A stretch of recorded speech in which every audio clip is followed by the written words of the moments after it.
very warm welcome. You are watching Gravitas with me, Molly Gambhir. This is Gravitas with a new look, but the same old spirit. Let's get started.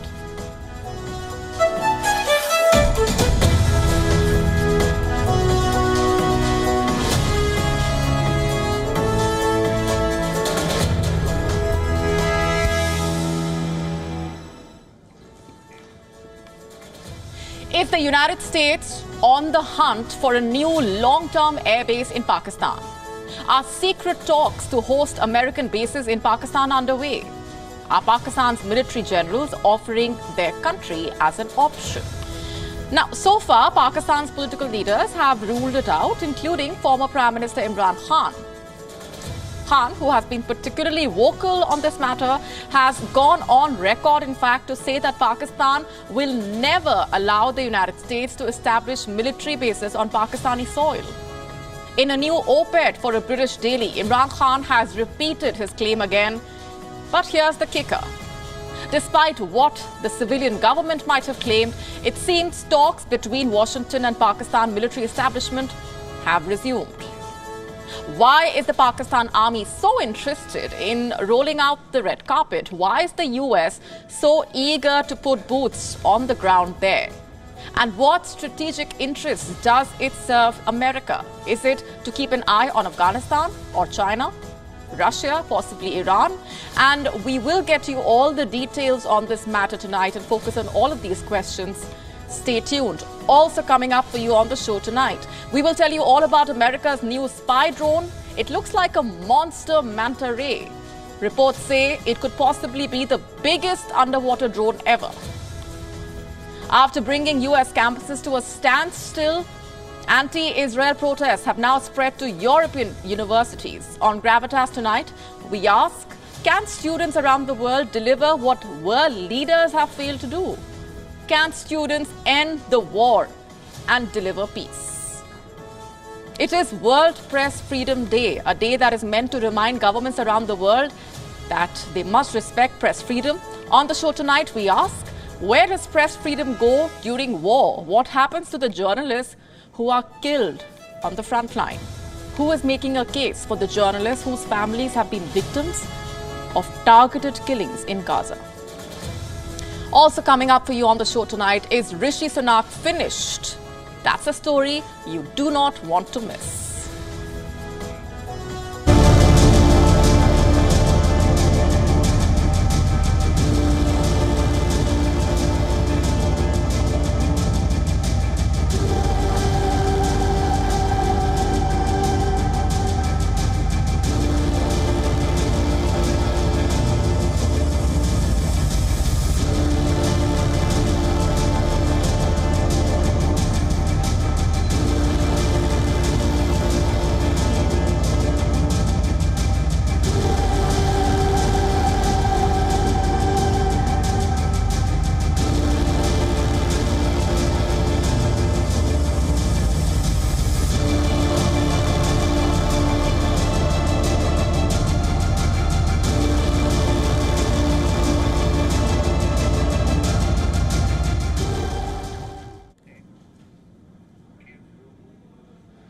On the 30th of August 2021, the last American military plane took off from Bagram airfield in Afghanistan, marking an end to America's longest war.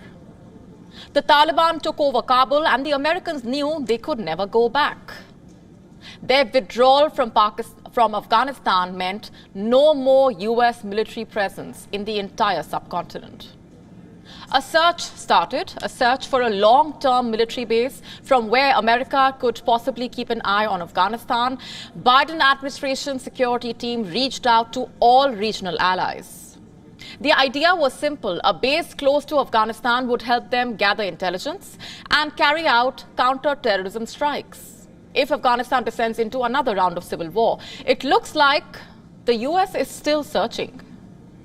In a recent op-ed written for The Telegraph, former Prime Minister of Pakistan Imran Khan has said, and I'm quoting, the military establishment's expectation of unquestioning support from the US in return for the provision of access to airspace and related facilities to the US for military purposes has been punctured after the publication of the latest US State Department's country reports on human rights practices, which highlights the many human rights violations in Pakistan. If Imran Khan is right, the US, it seems, is in a bit of a fix. It's true the US State Department has expressed concern about Pakistan's poor human rights record. Is that affecting America's decision to have a base in Pakistan? We don't know. What we do know is that Pakistan's military and the political elite don't see eye to eye on this topic. Imran Khan has made similar comments in the past. He has said that the US is asking for bases in Pakistan to stop international terrorism in Afghanistan. He has alleged that the conspiracy to topple his government started after he refused the demand for the military bases. Washington, of course, strongly refuted Imran Khan's claims. During Imran Khan's tenure, the Pakistani foreign minister issued a policy statement in the parliament, refuting reports of another bilateral military arrangement with the United States. In May 2021, the then foreign minister, Shah Mahmood Qureshi, told the parliament, and I'm quoting now, "Let this house and the Pakistani nation be a witness to my testimony that with Prime Minister Imran Khan around there will be no American base built on Pakistani soil." The government of Pakistan has categorically said that they will not allow kinetic use of drones, nor are they interested in the surveillance of your drones. Now, that was then. With a new, more military-friendly government in charge of Pakistan now, we would not be surprised if the talks to build a long-term American base resumed. But the US is definitely in a tight spot here. On one hand, Washington feels powerless when it comes to stabilizing Afghanistan. On the other hand, it does not want to lose control of Afghanistan or the region in general. It is used to having military presence in the region. The hasty and chaotic withdrawal from Afghanistan's Bagram airfield changed that reality for the US. Now, US wants back in, and that is why it is pursuing options with partners and allies in the region.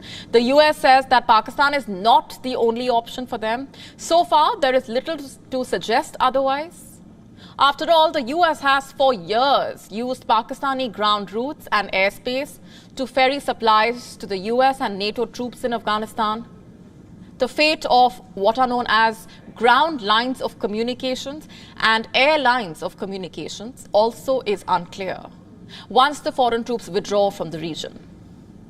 And apart from keeping an eye on Afghanistan, a Pakistan base would also allow the Americans to keep a close eye on developments in Asia, specifically what China is up to. Beijing has cemented its ties with Pakistan by investing billions of dollars in building roads, ports, power plants. It has also provided substantial financial relief to Pakistan to help the country overcome its balance of payment crisis. But just because Pakistan's economic future is connected to China's does not mean Pakistan has shut the door on America. That the Pakistan army has long been America's partner of choice in the country is no longer a secret. Sure, it is a product of US anxieties about Pakistan's stability and the fear that its nuclear arsenal might fall into the wrong hands. Sure, America has been frustrated with the Pakistan army's conduct. But the thing is, America still relies on the Pakistani army, especially on counter-terrorism concerns in Afghanistan and the region. Meanwhile, America's relationship with Pakistan's civilian government has seen a downgrade. Still, the relationship between the two militaries remains intact. In fact, in December last year, Pakistan's current army chief, Asim Munir, visited the United States, where he met the US Secretary of State Antony Blinken and the US Secretary of Defense Lloyd Austin, among other civilian officials. And against the backdrop of these developments, it seems plausible to assume that talks have resumed between the Pakistani military and the United States with regards to establishing a military base in Pakistan. In fact, it appears quite likely. And it helps the US kill two birds with one stone. One, re-establish its military presence in the region. And number two, emerge as a strong counterbalance against China and Russia.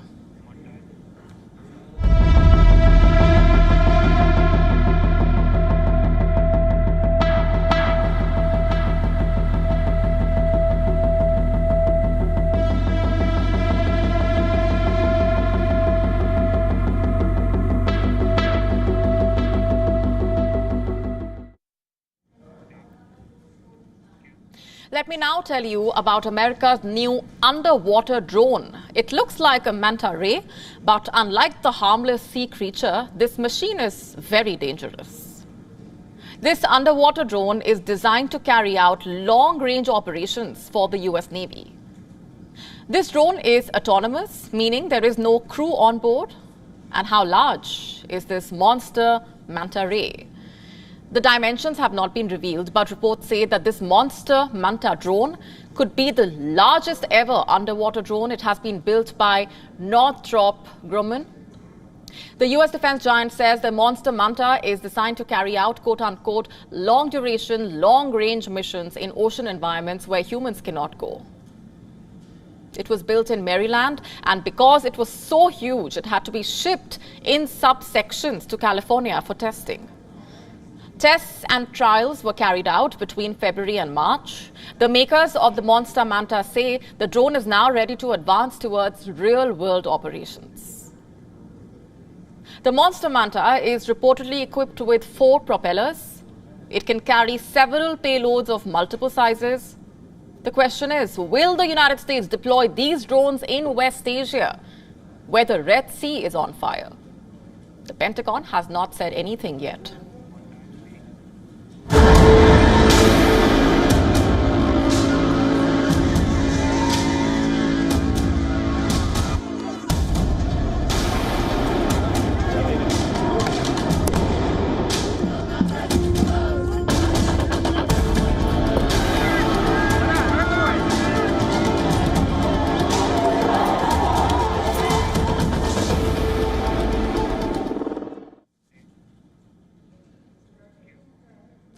Will students around the world do what world leaders have failed to do? Will they stop the war in Gaza? Since last week, we've been telling you about the protests in prestigious US universities. The fire is now spreading, by the way. Let's show you what's happening in Europe. The visuals on your screen are from the Sciences Po University in Paris. As you can see, Palestinian supporters have occupied the university campuses. One of the students also started a hunger strike, in fact. More are expected to join in.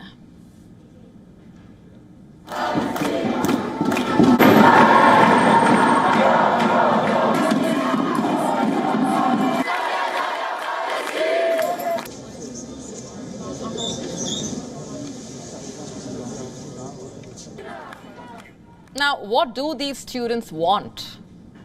Much like the Americans, they want their university to review ties with Israel. Some have demanded to cut them off altogether. But the Sciences Po University has rejected their demands, so now the students are staging a sit-in. Things have turned violent. Police entered the university campus to remove the student activists. Free Palestine! Free, free, free Palestine! Free, free, free Palestine! Free, free Palestine! C'est l'humanité qu'on assassine! Free Palestine! Free, free, free Palestine! Free, free Palestine! Students in Australia have also joined the movement. Hundreds of protesters have staged rallies at the University of Sydney campus. Gaza! Free, free Gaza! Free, free! From the river to the sea! From it will not rest! Disclose! Divest! All universities must divest! Use it first! But it wasn't just Palestine supporters who voiced their demands. Several hundred meters away and separated by lines of security guards, hundreds others gathered for a counter-protest, holding Australian and Israeli flags. Let's listen in to both the sides. What we do as students matters. It matters that there is a student movement being built all around the world made up of millions of people who are refusing to be complicit in this genocide. And I wish solidarity to all of the fellow student activists who've been involved in this fight world over. The old man. That wasn't very funny. Sign! You're condoning genocide! Shame UFT! Shame, shame! There was not colorblind accessible. The protests have also spilled into America's neighbor, Canada. Palestine supporters have set up an encampment at the University of Toronto. What is the mood on the ground? Listen into this voice. We are witnessing some of the most horrendous crimes of our lifetime, and we feel as though we are paying for them because our university is taking our tuition money without our consent and investing it in companies that contribute to the suffering of the Palestinians that we're watching on live TV. And as a student who is graduating and set to graduate, you know, having the university that I attend be complicit in the destruction of every single university, all 12 universities in Gaza, is really, really appalling. You know, I'm graduating and it's a really exciting moment for me, but there's thousands of other students who are just like me but aren't able to graduate because their universities have been destroyed. They aren't able to celebrate because their families have been killed and murdered. The fire is spreading, but it's still burning the brightest in American campuses. Despite relentless crackdown by the police and counter-protesters, the students of University of Columbia are continuing their demonstrations. They are not backing down, even in the face of violent clashes and arrests. Palestine! Free, free, free Palestine! Free, free, free Palestine! I know. The police is firing stun grenades and flashbangs, tearing down encampments, but the protesters are giving a tough fight. I'm not scared. I feel that we're witnessing a moment in history, and I'm actually grateful that I'm at Columbia at this moment and at a time when we can report and experience that. You see, these students are filled with empathy for the Gazans. They are calling for peace. They don't want to be a part of institutions that are directly or indirectly involved. This is a departure from the tradition of supporting Israel. And this sudden shift has reached a point where lawmakers have been forced to pass a bill. It's called the Anti-Semitism Awareness Act. The House has passed it, and now it will go to the Senate. And if it becomes a law, it would codify a definition of anti-Semitism created by the International Holocaust Remembrance Alliance. Critics warn that the expanded definition could be used to stifle the campus protests. You see, the US is doing everything to suppress the protests. President Joe Biden has finally broken his silence. Listen to what he said. Dissent must never lead to disorder or to denying the rights of others so students can finish the semester and their college education. Look, it's basically a matter of fairness. It's a matter of what's right. There's the right to protest, but not the right to cause chaos. Joe Biden does not support the protests. Yes, the president of a democratic country is saying all of that. What happened to freedom of speech, really? When opinions clash, yes, there will be chaos. But it's on the universities to create a safe environment for everyone. And it should not come down to calling the police. History is proof. American universities have had the power to stop wars. That's what happened during the Vietnam War. Student activists and unions had a key role to play. While the current protests do not match in scale, it seems like a start of something much bigger. Any further escalation could torch the situation. And while President Biden believes the protests should end, what also needs to end is the war in Gaza. Israeli Prime Minister Benjamin Netanyahu is still planning to attack Rafah, despite Hamas's willingness to negotiate. The Hamas chief Ismail Haniyeh is discussing Gaza truce talks with Egypt. He's also sending a delegation to Egypt for further ceasefire talks, but the war in West Asia continues to rage. So do protests in the US and Europe? Will students bring an end to the war?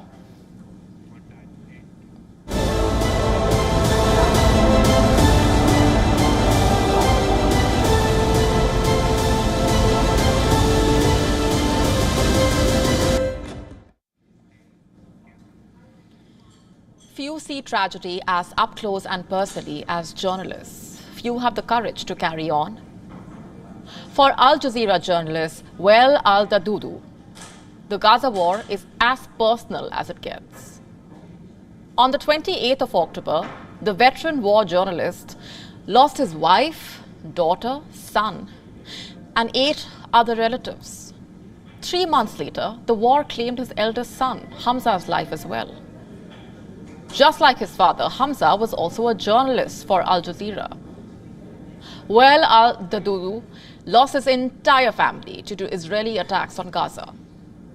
According to the Committee to Protect Journalists, CPJ, at least 97 journalists and media workers have been killed since the Gaza war started on the 7th of October.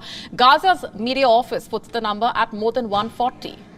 It averages to 5 journalists killed every 1 week. They did not need to be there, but they were. They risked their lives to show the world the reality, to speak truth to power, to tell the news, to narrate what's happening. But where does press freedom go during war? I ask that question because today is World Press Freedom Day, a day to celebrate the indispensable contribution of journalists to societies, to democracies. But unfortunately, today we live a particularly dangerous time. For journalists, Israel's war in Gaza, in fact, has become the deadliest conflict for journalists, with over 100 killed in the first 7 months of the war. As of today, 97 journalists and media workers were confirmed dead. Among them, 92 were Palestinian, 2 were Israeli, 3 were Lebanese. At least 16 journalists have been injured. At least 4 journalists have gone missing. At least 25 journalists have been arrested. They deserve justice. Yet, is anyone holding the killers of these journalists accountable or doing anything to protect the lives of journalists? Not Israel, it seems. Not America, it seems. Not the UN, it seems. Not the students protesting. No one is calling a spade a spade. At the beginning of the war, Israel's military told international news organizations like Reuters and AFP that it cannot guarantee the safety of their journalists operating in the Gaza Strip. The question is, who will protect the journalists? What happens to the freedom of press? How do you expect journalists to not do their job, especially at a time when they are needed the most in a way? Remember, it is an established fact that journalists are civilians and as such protected by international humanitarian law during times of conflict. Anyone responsible for the deaths of journalists shall be held accountable in 2 types of trials, one under international law and another one where they shall face the harsh judgment of history. Now, since the Gaza war started, journalists have been paying a high price in defense of the truth. Each time a journalist dies, we as a society lose a crucial piece of truth.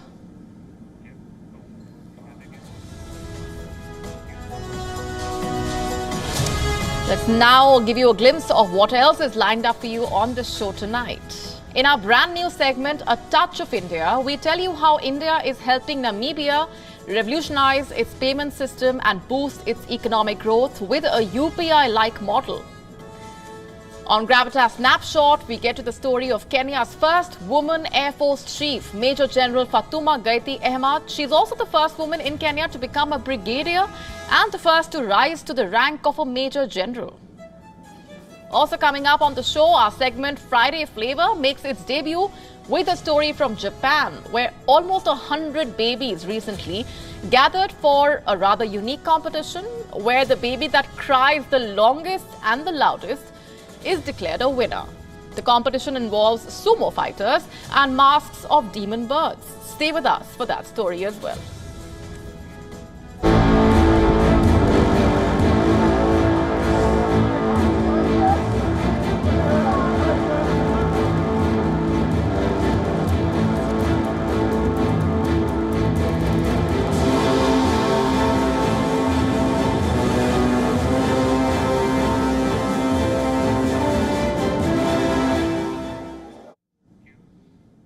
Things are looking tough for the Tories. I'm not the one saying this. The Conservative chair has conceded his party is in a very tough situation. In fact, things have been looking bad for them for a while now in the UK, but now they are looking worse, to the point that questions are being asked. Is Rishi Sunak finished? What exactly has led to this? Our next report getting you the details. The local elections are set to serve a humiliating defeat for the British Prime Minister Rishi Sunak's Conservative Party. The numbers from the early results are worrying to say the least. In a major blow for the Prime Minister, Labour has won the first election for Mayor of York and North Yorkshire. Sunak's Richmond constituency is in the area, which basically means his own constituents elected a Labour mayor. This is a humiliating setback. In fact, Labour won control of councils in England that the party hasn't held for decades. For the Labour, it's been a stellar set of results. Also, it won back the parliamentary seat of Blackpool South in the northwest of England. Why is this significant? The seat had gone Conservative in the last general election in 2019, when then Prime Minister Boris Johnson made big inroads in Brexit-supporting parts of the country. Given how the numbers are stacking up and what all this means for the Tories, Labour leader Keir Starmer has demanded a general election. He wants Sunak to make way. To say we're fed up with your decline. So what does Sunak have to say? Well, he admits it is disappointing. Trouble is mounting for the Prime Minister, and with the general election looming where Labour looks increasingly likely to return to power after 14 years, these local elections become extremely significant and are being viewed through a national prism, which is why pressure is piling on Rishi Sunak. Though the results overall make for a grim reading for the Prime Minister, there has been some respite for him. The Conservative mayor of Tees Valley in the northeast of England has been re-elected, although with a depressed share of the vote. But some experts say the Tories could be on course to lose 500 council seats in one of the worst, if not the worst, performances by the party in 40 years. Counting will continue into the weekend and Tories will be watching with bated breath. But this is already being called a wake-up call for Rishi Sunak. Will he pay heed, though, is the question. For her mother to demonstrate the compassion.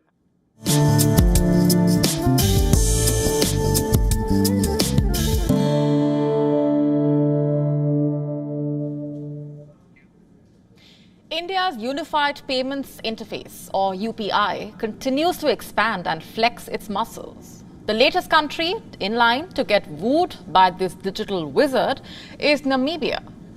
The National Payments Corporation of India has partnered with the Bank of Namibia in a landmark move for financial inclusion.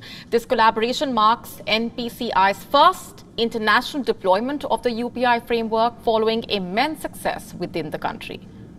Finance Minister Nicolas Sarkozy recently mentioned that India recorded 131 billion UPI transactions with a total value of $2.3 trillion in the financial year 2024. UPI enables real-time person-to-person and person-to-merchant transactions, and this not only enhances accessibility and affordability, but also promotes interoperability within a country's payment network. Notably, the partnership with Namibia specifically targets underserved populations, aiming to empower them with financial tools and reduce the reliance on cash. This partnership signifies a broader trend. India's push to make its digital payment infrastructure a global public good following successful collaborations with Singapore and France.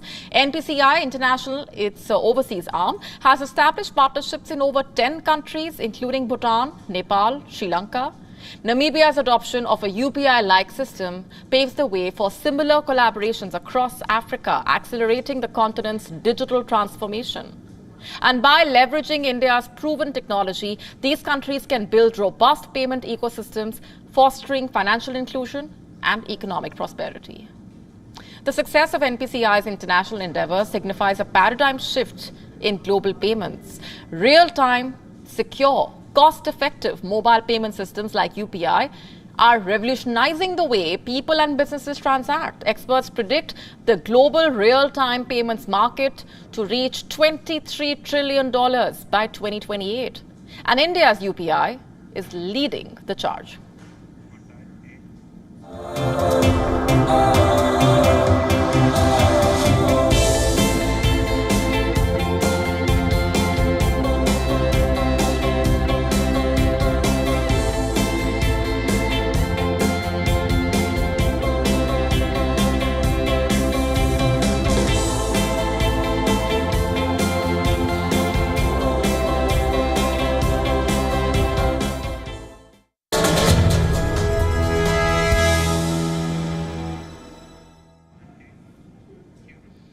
Kenya finally has its first female Air Force commander. Her name is Major General Fatuma Gaiti Ahmad. She joined the military over 4 decades ago. Since then, she has held several firsts in a military leadership dominated by men. The first woman to become a brigadier, the first to rise to the rank of Major General, and now the commander of the Air Force. How has her journey been? How did she ascend to this position? Ahmad started out small. She joined the military back in 1983. What inspired her to choose that path? Ahmad says it was her uncle who was in the military. She admired his discipline and hard work. She says it shaped her life from a very early stage. And in her initial years, Ahmad served under the Women's Service Corps. It was a woman-only outfit that operated separately from the other arms of the Defence Forces. She performed support duties like administrative work, logistics, medical and communication. In the year 1999, the unit was disbanded. It was only then that its members were allowed to join the main military services, that is the Navy, the Air Force, the Army. This co-option of the unit gave Ahmad the opportunity that she deserved. She participated in military duties and toiled hard to rise through the ranks. First, she became a brigadier and eventually Major General. In her praise, then President Uhuru Kenyatta had said he was counting on Ahmad to be a positive role model to women in the country. He told her to prove that there are no limits for women, and Ahmad has done exactly that. She is now the commander of the Kenyan Air Force, and with that, she has sown the seeds of gender equality in the armed forces. But like any other great stories, this one also has had its own hurdles. Ahmad says she was discouraged by some of her family members from joining the forces. They told her that it was not a profession for women, but Ahmad says it did not bother her. Her eyes were set on the goal. She was determined to make a difference in her life. Needless to say, she turned her dreams into reality. She has smashed the highest glass ceiling in the Kenyan military, and by doing that, she also has become an inspiration for other little girls and women.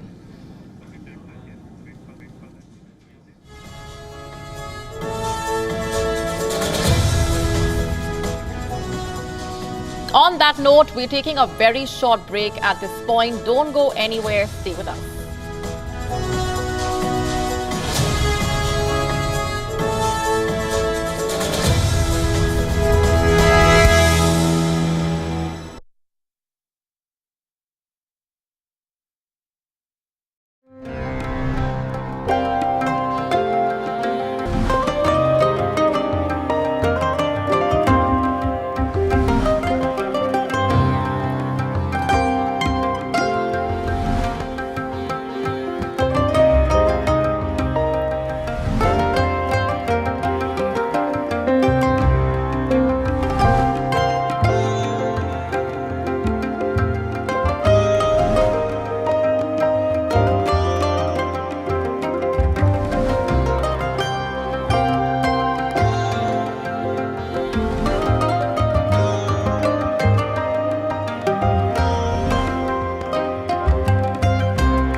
Over 200 people die following flash floods that rocked Kenya and Tanzania concurrently, with authorities announcing forceful evacuations of vulnerable residents. There is a new war front in Sudan. Brutal attacks by the Arab-dominated Rapid Support Forces on ethnic African civilians in Darfur has claimed thousands of lives. The United Nations sounds the alarm. And a former Kenyan rugby player turns into a roaming chef as he acquires TikTok fame. Dennis Ombachi will be featured on World of Africa at these times on WION World is One.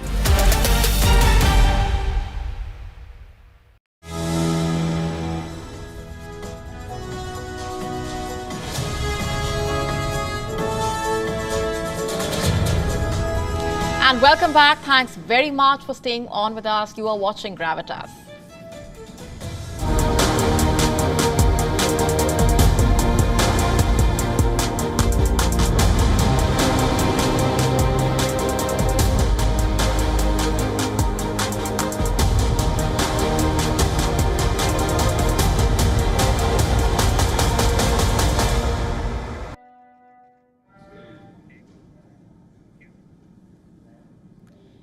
Have you heard of the term she-economy? Yes, she-economy. Well, the name gives away what the concept is all about. It is to do with women. She-economy basically refers to the growing impact that women are having on the economy. And tonight, we are focusing on she-economy in She's China. Now, the fact is the country is looking for new economic growth. So, does it need to unlock the potential of the she-economy?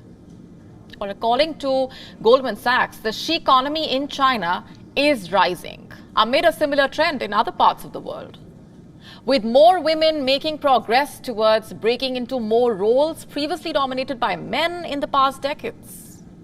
Now, the fact is that the working age female population in China is playing a crucial role in personal spending and family purchases. Also, the country wants to move to a model that depends more on consumption. Consumption, you see, is the key here. In fact, it contributed 82.5% of growth last year. So that brings us to the concept of she-economy. First, let me tell you a bit more about it. Simply put, she-economy is economic growth attributed to women. The thing is, since the Wuhan virus pandemic, women entrepreneurship has shot up. In fact, a recent Yelp trend report found women entrepreneurs opened more new businesses last year than ever before. From 2022 to 2023, Yelp saw a 17% increase in women-owned business openings. 2023 was the year of the she-economy, with women being major drivers of economic growth. There's also womenomics. What's that, you ask? It is the increasing impact and contribution of women to the global economy. In 2023, we had womenomics, in fact, driving a larger share of economic growth than ever before. According to Goldman Sachs, it is time for the world to fully embrace its she-economy era. Now, as far as China is concerned, according to the 2020 census, it has a working age female population of about 433 million. Studies have proven they play a leading role in personal spending and family purchase in China. It might all sound great, but this is just one part of the story. There are structural issues, which in turn lead to a tendency to limit spending. What kind of issues? Well, the property crisis. We have been telling you about this. Also, a rapidly aging population. People are becoming more rational as far as shelling out money is concerned. But going back to the role that women are playing, they are more willing to spend. As per a recent survey, it's quite simple, really. People need stable income rise and overall improvement in the job market. Then they would feel freer to shell out money. It's all about the uncertainty. There is weak confidence in economic growth in China, something that Xi Jinping needs to focus on and prioritize. Instead of its belligerent moves, he needs to get his house in order first.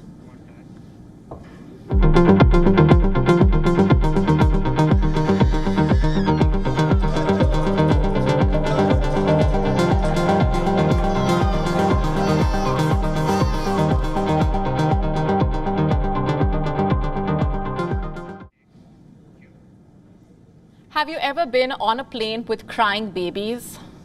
I'm sure most of you have. Now imagine an arena full of crying babies. Would you ever want to step inside it? In Japan, people line up to watch the crying babies. It's a festival like no other. Have a look.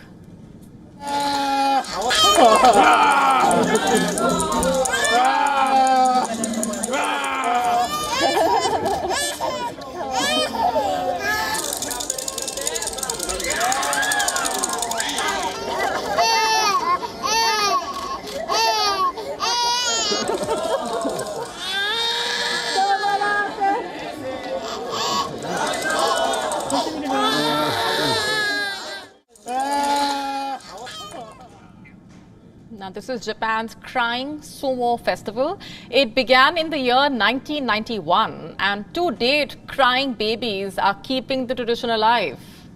Every year, they gather at the venue and do what they do best: cry their eyes out. And the more they cry, the higher their chances of winning the prize. This tradition is called Nakizumo. Babies, some as young as few months old, are dressed in fancy garbs and are prepared for the big day. Now, the rules of the game are quite simple. There are two sumos in the ring. Each is handed a baby. They have to do what they can to get the baby to cry. There is a sumo referee who taunts the babies. The sumo wrestlers jostle them gently. Sometimes they make faces or a funny noise. If the babies prove to be exceptionally brave and refuse to shed a drop of tear, then the tengu is brought out. What is that? It is the mask of a demon bird. Tengu mostly does the job and gets the toddlers crying their eyes out. The baby who bawls louder and harder wins. Sometimes these antics work. Sometimes the babies surprise the audience with their poker face. It became a good memory. My child was crying until right before the match started, so I was thinking we could win it. However, the moment the sumo wrestler held my child, he was smiling. It became a nice memory after all. Sometimes the parents join in. They try to get their babies to cry. Imagine that.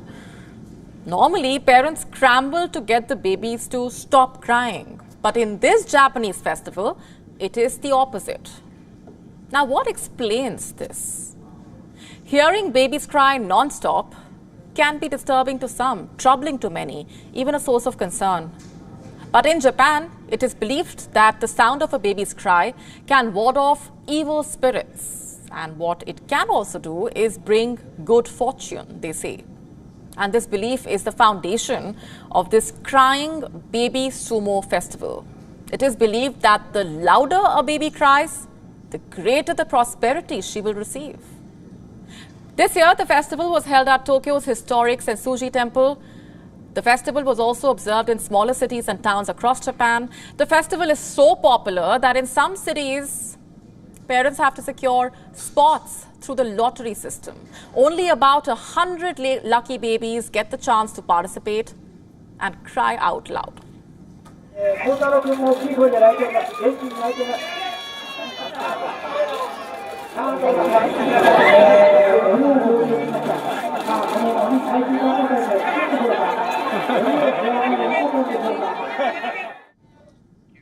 For the sumo wrestlers, it's an occasion to show their softer side. Normally, you see them wrestling, trying to topple their opponent. Here, you see sumo wrestlers interacting with infants.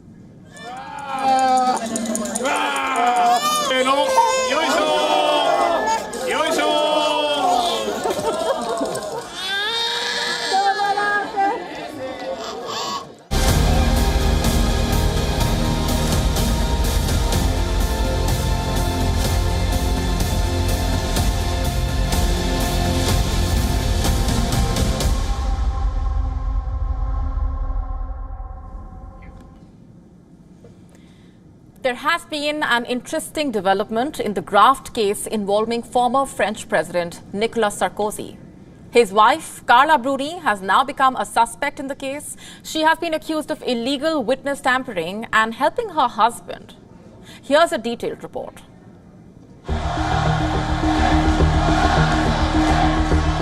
A high-profile case involving France's former President Nicolas Sarkozy has taken an interesting turn.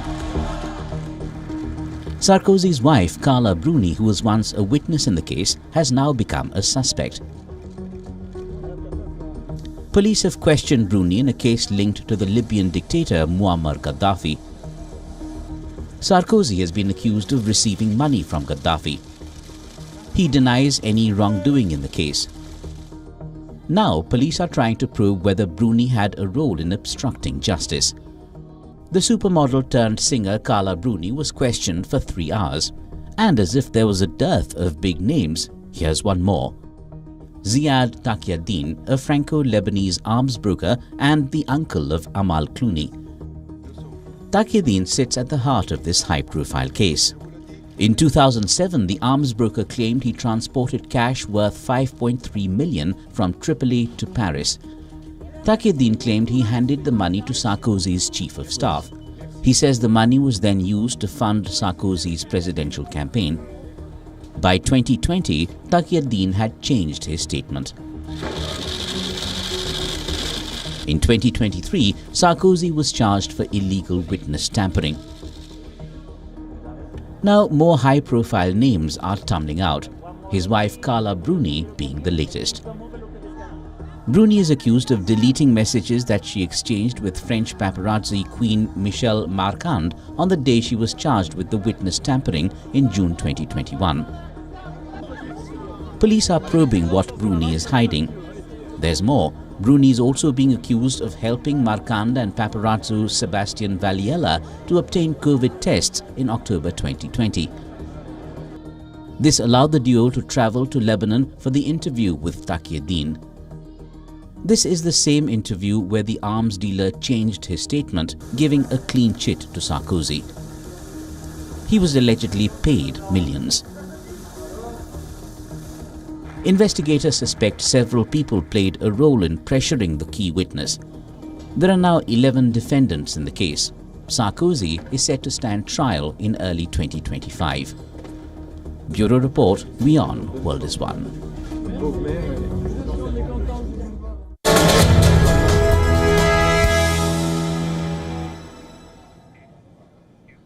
Time now for Gravitas Recall. In this segment, we get you stories from the past. We tell you about events that happened on this day in history. It is the 3rd of May. 85 years ago, on this day, Indian revolutionary Subhash Chandra Bose formed the All India Forward Bloc. The year was 1939. India was under the British rule. The Forward Bloc sought the immediate liberation of India. Initially, it emerged as a faction within the Indian National Congress. Later, it re-established as an independent political party. The Forward Bloc aimed for an independent socialist state. It advocated for certain changes to achieve the same. And this included abolishing the zamindari system, introducing a new monetary and credit system, and reorganizing agriculture and industry on socialist lines. Bose firmly believed that socialism must be the basis of the new order in free India.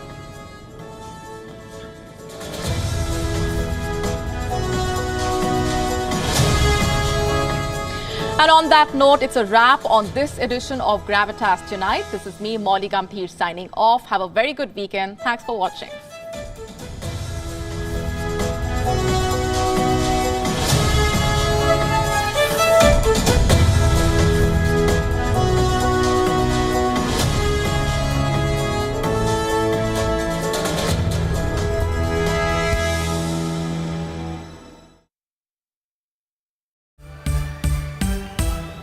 This week on Belt, we raise a fundamental philosophical question. How much plywood can a marketer market if a marketer would like to market plywood?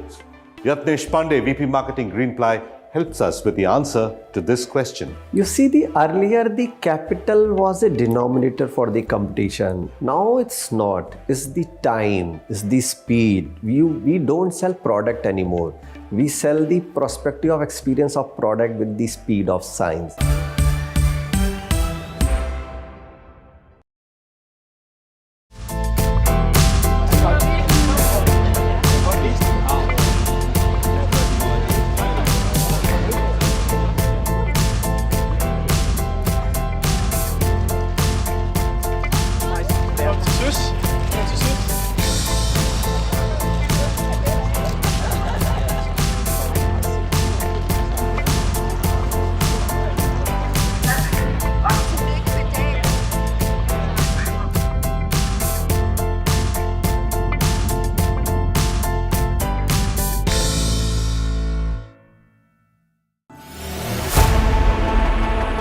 Know more, understand better, think ahead. Hello and a very warm welcome. You are watching Gravitas with me, Molly Gambhir.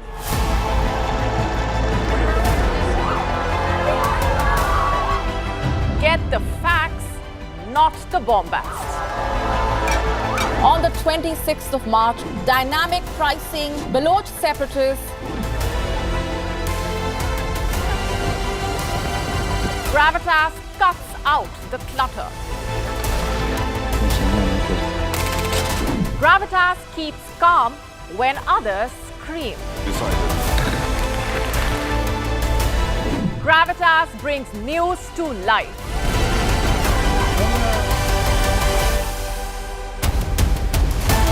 Weekdays, 9 p.m. IST, 3:30 p.m. GMT. Gravitas. Seeing is believing. पुरानी दीवारें पार नहीं की जाती, गिरा दी जाती है. As Hira Mandi, the Diamond Bazaar, starts streaming online, we tell you about its creator, Sanjay Leela Bhansali, and explain his love for larger-than-life filmmaking. Get a roundup of the best Met Gala looks of all time. You know you have to tell him sometime, right? And meet American actor Sendhil Ramamurthy as he talks about his recent release, Do Aur Do Pyar. All this and much more with me, Isha Hanspal, on WION E Club at these times. WION, India's global voice, the channel that brings you the biggest stories from across the world through India's lens.